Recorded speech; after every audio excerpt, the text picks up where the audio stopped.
Plenty of books to read. I'll just go upstairs and kill that overseer.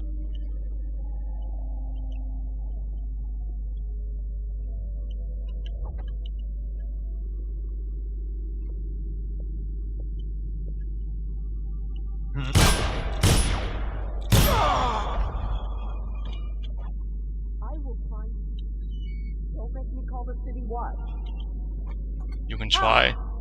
Help me!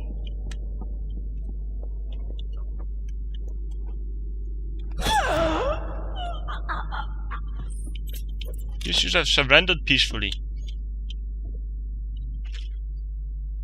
I've read that one already.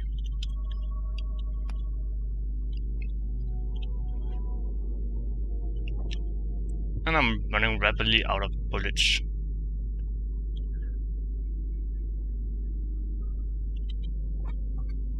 A few more places to go here.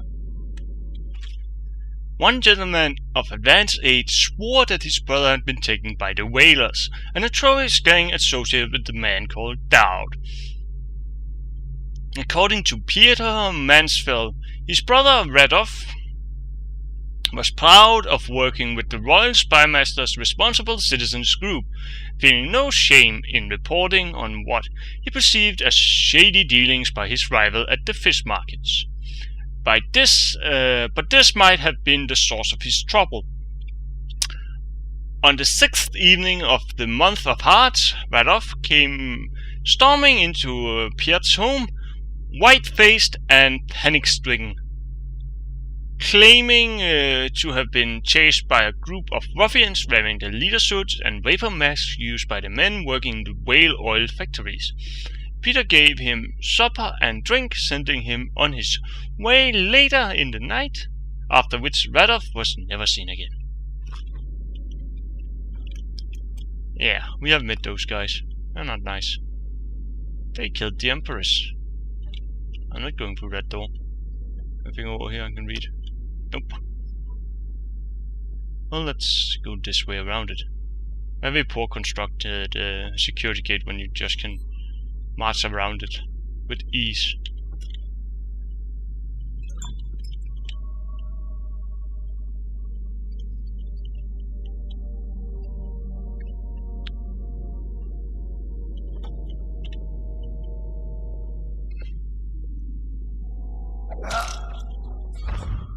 Keep tight. What's going on there? Go for the alarm!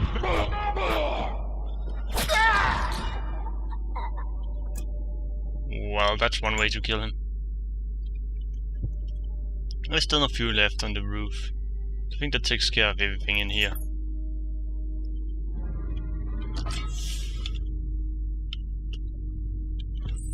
Although there's still a few rooms to explore. I'm gonna go up on the roof for last. We kill the Lord Regent first. And let's just start down here with the secret room where the bone charm is located in.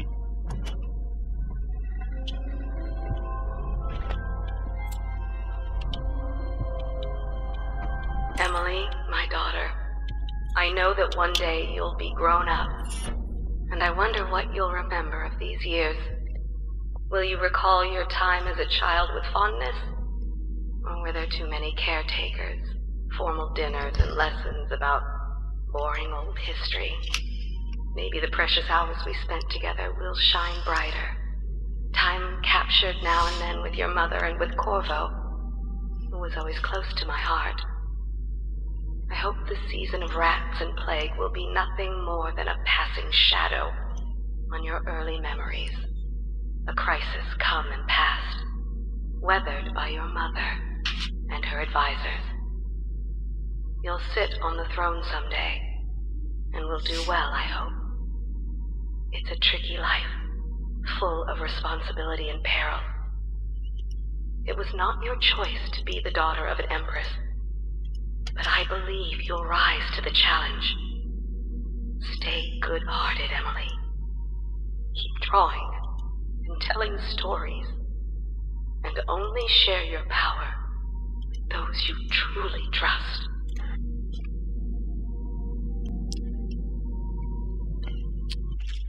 Corvo, I have missed you while you have been away. If I could trust anyone else with these matters, I would gladly send them so you could remain close. But there's no one else. The plague has taken so many. The spy master was right to insist that I send you. When you are away, every day seems a heavy burden. Even simple tasks seem worrisome. Emily is difficult to manage, and the great troubles of the city, the conflict and the plague, all insurmountable. But when you are near, it is different. My heart is at peace. I think also it's at least part of that was written in the start of the game. Not all of it.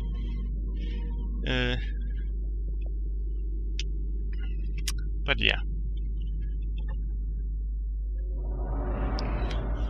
General Tobias quarters.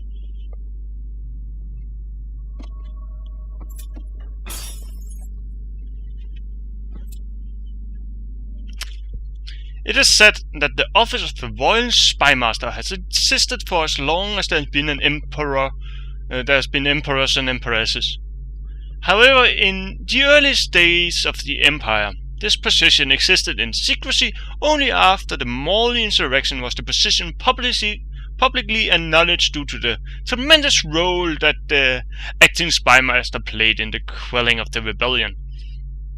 Original members of the militia or officers of the City Watch were advocated for the role, chosen by the Admiralty. In recent years, the outgoing Spymaster has made recommendations on his replacement from the small cadre of espionage agents serving him. In this way, continuity in prison is preserved, since many of the covert projects undertaken by the government are not committed to writing, only communicated in whispers behind secure doors. This leads to the most common critique of the office of the Royal Spymaster, that his actions are taken and deeds committed that even the Emperor or Empress is not aware of. This lack of oversight or accountability is commonly debated topic during the Parliament sessions. But those who hold the position of Royal Spymaster insist that in order to function, the role must exist outside the existing bureaucracy or law. General Tobias, I have to press you again. Sir, the torturer has been coming into the barracks at night. Last night Corporal Huso woke up to find the three glaring at him in the dark. Other men have reported that personal items has gone missing, with odd things left in their place. Sanders said he found a bunch of teeth wrapped up in a handkerchief. Teeth. And Bilson found 3 painted rat heads on a string in his shaving kit. Whatever this is, it has to stop. The men are rattled, and I don't know how long I can keep them from going into that bastard's room and beating him to death in his sleep. I don't care what you call him. Executioner, torturer, royal interrogator, or bat-faced troll. He got to stay out of the barracks.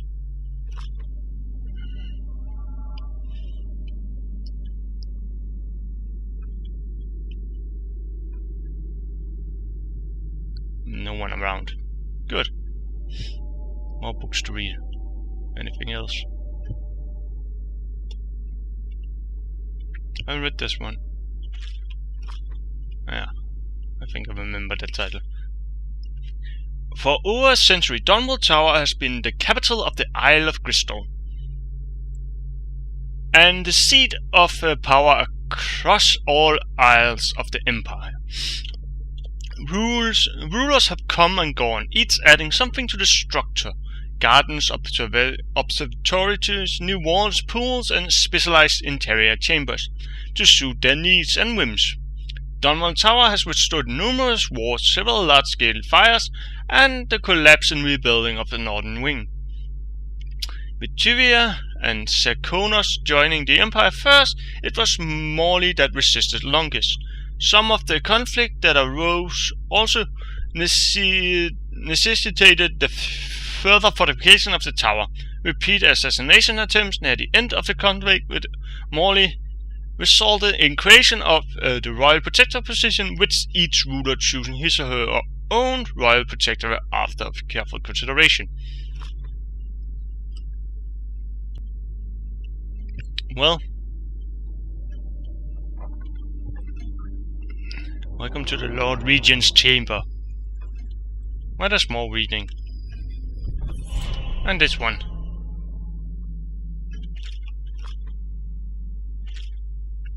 Over the centuries, the Abbey of the Everyman has held its place as the dominant religion across the Isles.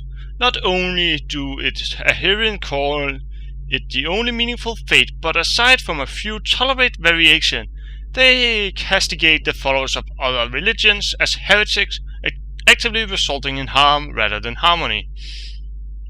A key component to the Abbey's health is the High Overseer, venerated by all other overseers, the women in the Ocular Order, and the congregations from each tower and city across the Empire.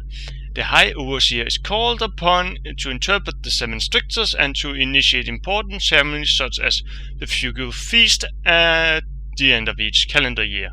Above all, the High Overseer must embody the Strictures, serving as a living example of their perfection.